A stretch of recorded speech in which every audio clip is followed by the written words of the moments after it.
Donc l'objectif c'est de faire un milieu de 100 ml de lait avec 1200 chèvres maximum. Ah, on est passé de 600 chèvres à 1200. Le premier levier pour gagner de l'argent, c'est la qualité des fourrages.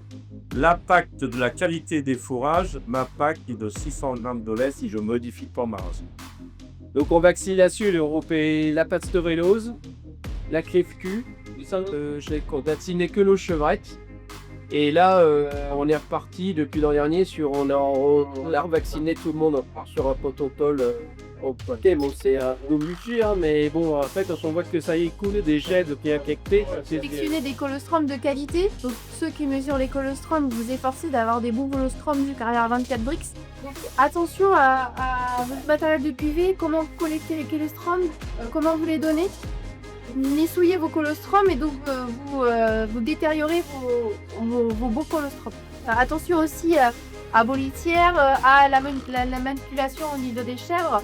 Votre chevrette qui va mettre bas plus lourde, elle va avoir une capacité d'ingestion sera beaucoup plus importante.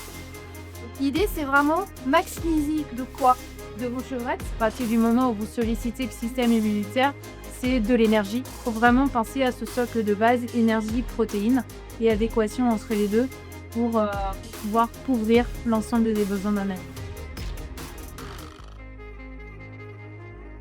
D'avoir bien cet objectif donc de 55% donc du poids adulte. Donc ne retenez pas le poids en tant que tel, mais en fonction de votre gabarit de chèvre que vous allez dans l'élevage. L'objectif c'est d'avoir dans un cas comme ça donc 90% des chèvres à plus de 55% de creuse.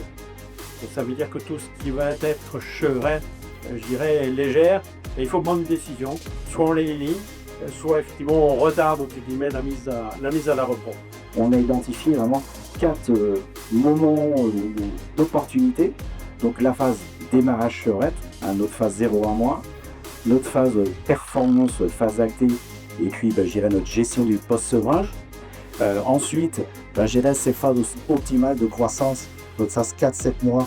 Plus notre colostrum sera pauvre, plus effectivement on aura deux choses. Il y aura un très mauvais transfert d'humidité et on sera obligé d'augmenter la quantité de colostrum. Essayez de comprendre, pour mettre en place des leviers dans les exploitations pour améliorer l'efficacité économique de l'atelier.